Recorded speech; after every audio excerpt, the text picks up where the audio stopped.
다 이유가 있습니다 라는 말씀 제목으로 하나님의 말씀 증거하겠습니다. 여러분, 성경을 보면요, 하나님은 우리에게 때로는 어려운 일들, 고통스러운 일들을 막아주지 않고 그냥 그대로 허락하시는 경우들을 종종 봅니다. 성경은 하나님은 전지전능하다고 말씀하시는데 모든 것을 막아주시고 모든 것을 해결하실 능력과 힘이 있다고 우리는 알고 배웠는데, 왜 우리의 삶에는 어려움이 때로 찾아오고 고난과 환난과 역경이 오는 걸까요? 많은 사람들은요, 예수 믿는데 고난당하면 예수 없다라고 부인하고 손가락질하고 교회를 떠나기도 합니다. 또 어떤 사람은요, 하나님 앞에 대들기도 해요. 하나님, 당신의 손이 짧아서 우리를 구원하지 못하는 거 아닙니까? 저기 불교에 있는 부처, 저기 이슬람에 있는 알라는 힘이 있고 능력이 있고 파워가 있어서 그 믿는 사람들에게 복도 주고 능력도 주는데, 하나님 당신은 눈에 보이지도 않고 아무 능력이 없어서 우리를 그냥 두는 건 아닙니까? 라고 이야기하는 사람들도 있다는 거예요. 그래서 하나님이 오늘 읽은 이사야서에서 뭐라고 말씀하시냐면 이렇게 말씀하세요. 내가 손이 짧아서 너희를 구원하지 못하겠느냐? 내가 너희를 인도하고 살려낼 수 있는 능력이 없어서 내가 너희의 그 고난을 그냥 가만히 두겠느냐? 내가 귀가 어두운 그런 신이냐? 라고 하나님이 이사야를 통해서 이스라엘 백성들에게 선포하시는 거예요. 왜 그러냐면 이스라엘 백성들이 막 이래서 안 되고 저래서 안 되고 망했다, 죽었다, 저주를 받았을 때 하나님께 원망하고 투정 부리는 말들을 꺼내놓았기 때문이죠. 사랑하는 성도 여러분, 하나님은요, 세상을 다스리시는 만군의 여호와이십니다. 여러분, 하나님은요, 바다도 가르시고요, 요단 강도 벽처럼 쌓으시는 분이에요. 우리에게 닥치는 어려움 그까짓 거 다 막아주실 수 있는 분이 하나님이시라는 거예요. 그런데 우리 왜 어렵냐라는 거죠. 우리 왜 때로는요, 고난당하고 믿음의 어려움을 당하고 시련을 당하고 정말 세상 말로 죽을 것 같이 힘든 일들이 우리가 겪게 되냐라는 거죠. 오늘 그것을 세 가지로 함께 좀 은혜를 나누려고 해요. 다 이유가 있는 거예요. 첫째는요, 우리가 왜 어려움을 만나고 환난을 만나고 시련을 만납니까? 첫째는 우리 안에 있는 육신의 정욕과 안목의 정욕과 이생의 자랑을 따라 하나님의 말씀에 불순종하는 삶을 살기 때문이라는 거 성경은 우리에게 이야기합니다. 여러분, 성경은요, 예수님은 직접 우리에게 뭐라고 말씀하셨냐면 너희는 양이고, 예수님은 누구라고 하시죠? 목자라고 말씀하세요. 여러분, 양과 목자의 관계를 이스라엘 백성들은 너무나 잘 압니다. 왜냐하면 그들은 그게 생업이기 때문에 그래요. 그들은요, 우리처럼 뭐 물건을 파는 이런 거가 주업이라기보다는 예전에는 양을 치는 게 주업이었습니다. 그게 직장이었어요. 그러니까 사람들은요, 다 웬만한 사람들은 다 양을 치는 직업을 갖고 있는 겁니다. 그때 예수님이 그들에게 비유를 들어 말씀하시는 거예요. 얘들아, 너희는 양이고 나는 너희의 목자야. 여러분, 이게 무슨 의미인가 하면요, 양은요, 목자의 말을 따라서 갈 때에만 꼴을 얻고요, 목자의 말을 따라서 걷고 서고를 반복할 때에만 그들의 생명을 얻습니다. 그런데 여러분, 양이 목자의 음성을 듣기 싫다고, 목자 따라가기 싫다고 내 마음대로 뛰어다니고 내 마음대로 걸어가면 여러분, 불보듯 어떤 결과를 만나죠? 늑대를 만나게 되기도 하고요, 때로는 우리로 말하면 골짜기에 처박혀서 죽기도 합니다. 여러분, 양은 어떤 특성을 가지고 있냐면 조그만 구멍이라도 나면 거기에 머리를 들이밀어서 거기로 탈출하려는 특성을 갖는데요.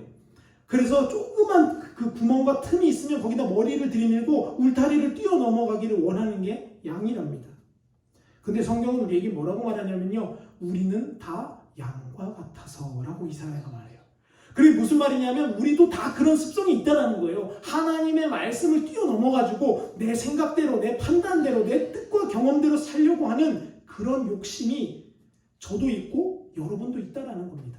왜냐하면 사람은 다 양 같다라고 예수님이 말씀하셨거든요. 여러분, 아담과 하와 한번 보세요. 아담과 하와가 에덴 동산이라는 땅에 살았을 때, 에덴 동산이라는 곳에 있었을 때에는 보호를 받았습니다. 에덴 동산에서 죄 짓지 않고 살았을 때는 짐승을 다스리는 권세가 있었습니다. 그런데 에덴 동산에서 마귀의 유혹에 속아 넘어가서 스스로 범죄하고 나서부터는 어떤 일이 벌어지냐 하면 동물들이 인간을 공격하기 시작하고요, 이 땅에서 피 흘리고 땀 흘리고 수고해야지만 먹거리를 얻을 수 있는 죄의 저주를 받게 됩니다. 여러분, 하나님이 혹은 마귀가 아담과 하와를 그렇게 끌어다 놨습니까? 아니에요. 마귀도 그 자리에 있어 우리에게 뭐라고 하냐면 그저 유혹할 뿐입니다. 먹어도 괜찮아. 그리고 그 먹는 행동은 누가 하는 거예요? 우리가 한다는 거예요. 그러면 여러분 그 행동을 했을 때, 불순종의 행동을 했을 때 하나님의 보호막이 우리를 더 이상 막아주지 못하고 하나님의 그 영적인 권세가 우리에게 더 이상 덧입혀지지 못할 때가 있다라는 겁니다.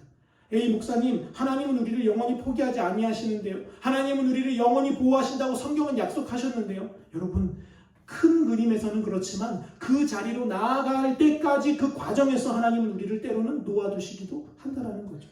그래서 로마서에서는 뭐라고 말하냐? 이 세상에서 가장 큰 진노는 우리를 때리는 게 아니에요. 우리를 혼내키는 게 아니에요.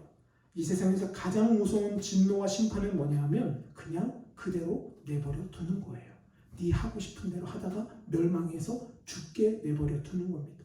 그러나 여러분, 우리가 아무리 불순종을 하더라도 우리에게 죽음이 찾아올지라도 주님은 우리의 손을 놓지 아니하신다고 성경은 말합니다. 그런데 여러분, 우리가 그렇다고 해서 에이 어차피 주님 날 안 놓으니까 내 멋대로 살자, 그게 아니라 우리 주님의 순종의 울타리 안에서 이 땅을 살아갈 때에도 그 순종 안에서 살아갈 때에 주님이 우리 가운데 있는 일들을 때로는 다루시기도 하고요, 때로는 해결하시기도 하고요, 때로는 그것을 막아주시기도 하는 기적을 경험할 수 있다라는 겁니다. 여러분, 그래서 바울은 우리에게 뭐라고 권면하냐면 이렇게 말합니다. 고린도전서 15장 31절이에요. 형제들아, 내가 그리스도 예수 우리 주 안에서 가진 바 너희에 대한 나의 자랑을 두고 단언하노니 나는 날마다 죽노라 라고 말해요. 또 고린도전서 9장 27절에도 이렇게 말해요. 내가 내 몸을 쳐 복종하게 함은 내가 남에게 전파한 이후에 내가 버림받을까 두렵기 때문이다 라고 말해요. 여러분, 바울이 믿음의 대단한 사람이었는데 그 사람도 뭐 했대요? 두려워했대요. 왜냐? 불순종은 우리를 그 합법적인 고난과 역경의 자리로 몰아가기 때문에 그렇다라는 겁니다. 그러므로 사랑하는 성도 여러분, 절대로 여러분 우리 스스로 불순종의 자리에 서지 않기를 축원합니다. 우리 스스로 선택해서 불순종의 자리에 서는 그런 어리석음이 우리 안에는 없어야 될 줄 믿습니다. 두 번째는요, 우리가 왜 고난을 당하고 왜 역경을 당하냐? 두 번째는 하나님의 사랑의 의미가 담겨져 있습니다. 우리가 깨닫고 돌이키고 알아야 할 부분이 있기 때문에 하나님이 우리에게 때로는 고난도 어려움도 슬픔도 허락하신다는 거예요. 여러분, 욥기서를 보세요. 욥은요 당대의 완전한 자라 하나님 앞에 의인이라는 칭찬을 받았던 자입니다. 그런데 그 욥이 하나님이 허락하심을 통해서 사탄이 그 욥을 시험하고 그 욥에게 고난을 주고 그 욥에게 어려움을 준다는 겁니다. 여러분, 이렇게 왜 하나님이 우리를 그 어려움의 자리로 그냥 가도록 내버려 두시는 걸까요? 여러분, 이스라엘 역사를 보면 알 수 있어요. 여러분, 이스라엘 사람들은요 하나님과 약속을 맺은 사람들입니다.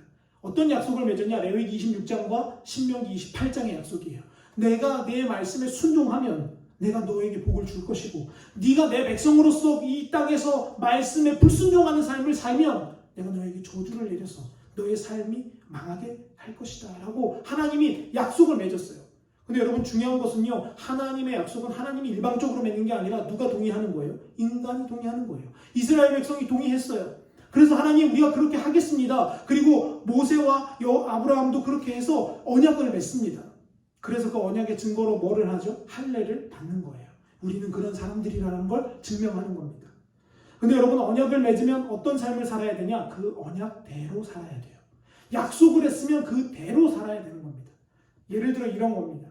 여러분, 제가 저희 아들 요가 이제 말을 알아듣고 막 이래서 제가 저희 아들을 불러놓고 이렇게 얘기한다고 한번 가정해 보세요. 요야, 아빠가 네가 참고 10분 동안 이 맛있는 과자 안 먹고 기다리면 아빠가 너한테 과자 2개 줄게 라고 약속했어요. 그러면 저는 무슨 의무가 있는 거예요? 과자 2개를 줄 의무가 있어요. 그리고 저희 아들은 무슨 의무가 있습니까? 그 10분 동안 견뎌야 하는 의무가 있습니다. 근데 만약에 저희 아들이 못 견뎌, 그리고 5분 안에 그걸 먹어버렸습니다. 그러면 여러분, 제가 준비했던 2개의 과자의 축복은 저희 아들이 누릴 수 있습니까? 없습니까? 못 누리는 거예요.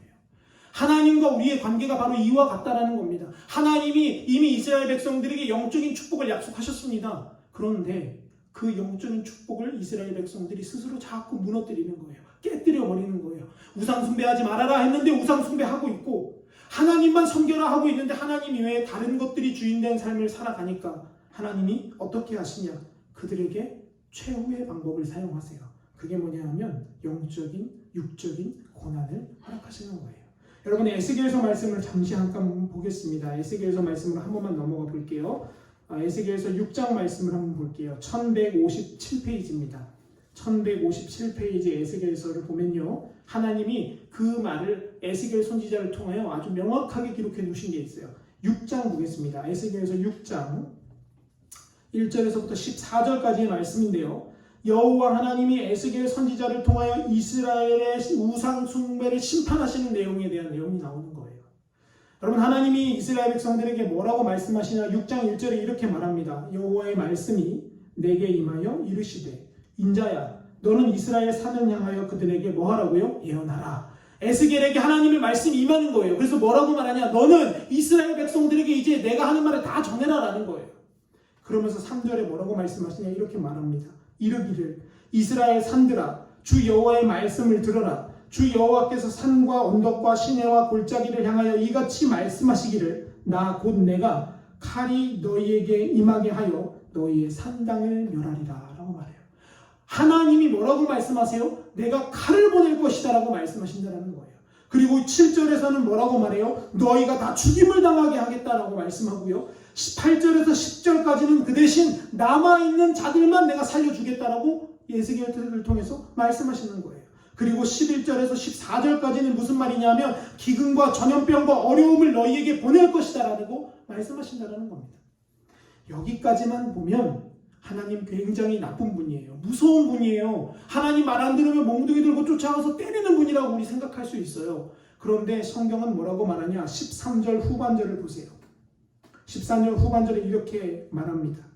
제가 13절 전체를 읽어보겠습니다. 그 죽임당한 시체들이 그 우상들 사이에, 제단 사방에, 강 높은 고개 위에, 모든 산 꼭대기에, 모든 푸른 나무 아래에, 무성한 상수리 나무 아래, 곧 그 우상에게 분향하던 곳에 있으리니 내가 여호와인 줄 너희가 알리라 라고 말씀하세요. 14절도 이렇게 말해요. 내가 내 손을 그들의 위에 펴서 그가 사는 온 땅, 곧 광야에서부터 디블라까지 황량하고 황폐하게 하리니 내가 여호와인 줄 그들이 알리라. 여러분, 하나님이 이 말을 아주 간추리면 내가 너희를 어떻게 하겠다는 거예요? 아주 싹 다 멸망시켜버리겠다는 거예요. 그런데 그렇게 하는 이유는 뭐냐? 너희들이 내가 하나님인 것을 깨달아 알기를 원한다라는 거죠. 여러분, 우리에게 어려움이 올 때 있습니다. 우리나라도 지금 어려움 겪고 있습니다. 여러분, 우리나라 앞으로 더 큰 어려움을 겪게 될 것이에요. 저는 그렇게 믿습니다. 아니, 제가 말하는 게 아니라 말씀대로 가면 분명히 그렇게 될 겁니다. 왜냐하면 우리나라가 하나님을 버리고 우상과 한 몸이 되어서 우리가 하나님 이외에도 구원이 있다라고 말하는 것과 손잡기 시작하고 하나님 이외에도 다른 곳에 능력이 있다라고 말하는 그 말도 안 되는 종교들과 손을 잡은 것으로 인하여 우리는 분명히 하나님의 칼을 맞게 될 겁니다. 그런데 우리가 깨달아야 하는 것은 하나님이 우리 미워서 그렇게 하는 게 아니라는 거예요. 그 일을 통해서 우리 뭐 하라는 거예요? 내가 이 모든 만물과 이 모든 대한민국의 역사와 너희의 가정과 일터와 생업과 생명을 주관하는 여호와 하나님임을 알게 하고자 하셔서 하나님 우리에게 그 어려움을 허락하신다는 겁니다. 사랑하는 성도 여러분, 하나님이 허락하시는 어려움은요, 종류가 다양해요. 어떤 사람은요, 재물로 어렵게 하시고요, 어떤 사람은 건강으로 어렵게 하세요. 요즘 대한민국은 뭐로 어려워요? 전염병으로 어렵습니다. 여러분, 제가 오늘 설교하러 저기 오기 전에 뉴스를 하나 봤어요. 여러분, 성경에 보면요, 마지막 시대 예수님이 오시기 직전에 나타나는 징조들 중에서 전염병 다음에 어떤 징조가 나오냐면 기근이라는 게 나와요. 기근이 뭐냐 하면 먹을 게 없는 거예요. 가난한 사람들이 먹고 살 게 없어지는 겁니다. 그래서 성경을 보면 예레미야서나 에스겔서에 보면 다 썩어버린 고기 한 덩어리를 얼마 주고 사야 돼요? 한 달 월급을 주고 사야 되는 그런 일들이 이스라엘 땅에 있었어요. 왜 그렇습니까? 하나님이 그들을 그렇게 망하게 하셔서 그들이 뭐하게 하려고? 깨닫게 하려고. 하나님이 하나님이시구나. 아, 우리가 믿었던 모든 돈과 물질과 우상들은 다 허망하는 것이고 오직 여호와 하나님 한 분만 진짜구나 라는 것을 깨닫게 하고자 하나님은 고난을 허락하신다라는 거예요. 여러분, 그래서 저는요, 우리나라가 빨리 좀 깨달았으면 좋겠어요. 그리고 빨리 돌이켰으면 좋겠어요. 하나님의 그 심판의 칼날 앞에서, 하나님의 그 진노의 칼날 앞에서 우리가 할 수 있는 것은 뭐냐? 하나님이 하나님 되심을 깨닫는 거예요. 하나님이 하나님이심을 인정해 드리는 거예요. 그리고 우리 안에 있는 모든 우상의 조각들을 다 벗어버리고 하나님 앞에 서는 겁니다. 여러분, 그래서 우리에게 어려움이 오는 거예요. 혹여나 이것은 나라뿐만 아니라 우리 개인의 삶에도 똑같이 적용됩니다. 우리 안에 우상이 있다면, 우리 안에 하나님과 버타지 못할 그 더러운 무언가가 있다면 하나님은 우리에게 뭐를 허락하시냐? 고난을 허락하십니다.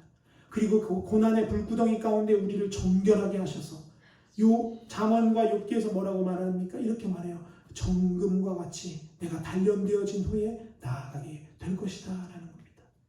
이게 바로 우리에게 고난이 오는 두 번째 이유예요. 그리고 마지막 세 번째 이유를 말씀드리고 말씀을 정리할게요. 마지막 세 번째 이유는요, 우리에게 믿음의 훈련이 필요하기 때문에 그래요. 여러분, 믿음의 사람들이 하나님 앞에 설 때에 어느 날 갑자기 하나님이 그 사람을 번쩍 들어서 총리를 만들고 갑자기 그 사람을 번쩍 들어서 어느 나라의 대통령을 만드는 게 아닙니다. 하나님은요, 시간을 두고 그 사람을 훈련시켜 가세요. 아브라함이 그랬고요, 모세가 그랬고요, 요셉이 그랬고요, 다윗이 그랬고요, 사도 바울이 그랬고요, 예수님의 12제자들이 그러했어요. 여러분, 우리 너무나도 잘 아는 다윗 보십시오. 다윗 어린 시절에 기름 부음 받았습니다. 지금으로 말하면 10대 때 예언을 받은 거예요. 너 왕 될 거다라고 이미 사무엘 선지자가 말했어요. 여러분, 그러면 하나님이라면 좀 후딱 빨리 좀 이루어주시면 얼마나 좋겠습니까? 왜 3분 요리 전자레인지에 넣고 돌리면 3분면 완성되듯이 좀 하나님 그렇게 빨리빨리 좀 해주시면 얼마나 좋겠어요. 그런데 헤브론에서 다윗이 왕이 될 때까지 다윗은 10수년간 고난과 역경의 길을 걷습니다. 자기를 그렇게 아끼고 그렇게 사랑했던 사울로부터 창을 맞을 정도로 고난과 역경을 겪고요. 도망다니면서 블레셋에 가서 미친 척을 하고 침을 흘릴 정도로 모욕감을 겪는 그 경험도 경험합니다. 하나님이 그 왕으로 세우시겠다고 약속하셨는데 하나님이 돌아가셔서 그런 겁니까?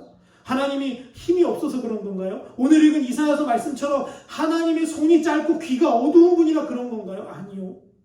하나님은 믿음의 사람들을 만들어 가실 때 그들에게 훈련의 과정을 반드시 거치게 하신다는 겁니다. 여러분, 제가 동네 전체적으로 이제 물이 안 나와서 지금 다들 고통을 겪고 계시죠. 저희 집도 물이 안 나와서 제가 어제 저희 어머니 댁에 가서 샤워하고 이렇게 빨래를 하고서 왔습니다. 근데 제가 저희 어머니한테 말씀드렸어요. 어머니, 물이 안 나오네요. 참, 요즘 같은 시대에 물이 안 나오니까 참 힘드네요. 제가 이렇게 말씀을 드렸어요. 저는요, 저희 어머니니까 좀 나름의 위로, 그래 아들아, 힘내라, 다 괜찮아, 하나님이 함께, 이런 말을 듣고 싶었어요, 제 나름에. 근데 저희 어머니가 딱 한마디 하시는 거예요. 한 목사, 감사히 생각해. 그래서 아니 어머니, 물이 안 나오는데 뭐가 감사해요? 제가 그랬어요. 제가 어머니가 저에게 이러시더라고요. 한 목사의 삶에 진정한 간증과 설교의 거리를 하나님이 지금 채워가고 계시는 과정이니까 감사히 생각하고 투정하지 말고 그 가운데 승리하기를 바래 라고 저에게 말해주는 거예요. 제가 그 말을 듣고 차를 몰면서 오면서 한참을 기도하며 생각했어요. 그래, 믿음의 사람은 그냥 만들어지는 게 아니다. 반드시 어떠한 고난과 역경과 남들이 보기에는 어렵다, 저거 안 된다, 참 뭐 저런 상황이냐라는 경험을 하고 넘어갔을 때 하나님이 나를 세우실 거다, 하나님이 나를 쓰실 거다, 하나님이 나를 도와주실 거다. 제 안에 그 믿음의 기도를 올리며 하나님 이 자리로 돌아왔습니다. 여러분, 저뿐만 아니라 제가 그렇게 기도하고 제 스스로 다짐했던 것뿐만 아니라 믿음의 사람들은 다 그렇게 살았더라고요. 다 그런 고난을 겪었더라고요. 여러분, 12사도들, 초대교회 사람들은요, 어떻게 신앙생활했는지 아세요? 지금처럼 이렇게 편안한 의자에 앉아서 좋은 음악 틀고 찬양하지 못했습니다. 그들은요, 이리저리 유리하고요, 동물의 가죽을 쓰고 동굴에 숨어서 예배하는 사람들이 많았어요. 그런데 그들은 다 믿음의 사람이었다는 겁니다. 여러분, 믿음은요, 훈련이 필요합니다. 여러분도 그렇고 저도 그렇고 우리 모든 가족과 자손들도 그렇고 하나님이 믿음의 사람으로 세우기 원하시는 사람들은 반드시 고난과 역경의 길을 걷게 되어져 있다라는 거예요. 그러므로 사랑하는 성도 여러분, 우리 그 고난과 역경의 그 자리에 우리가 서 있다면 불평하고 불만하고 원망할 것이 아니라 다 이유가 있다는 걸 깨닫게 되시기를 축원합니다. 하나님은요, 이유 없이 일하시는 분이 아니에요. 모든 이유와 원인을 만드시는 그 원인 가운데 결과를 내시는 분이 하나님이라는 사실을 깨닫고 저와 여러분도 조각되어지시고 훈련되어지시고 회개의 자리로 나아가시고 남은 자가 되셔서 하나님이 쓰시기에 합당한 그릇이 다 되어지는 귀하고 복된 역사가 있게 되시기를 간절히 축원합니다.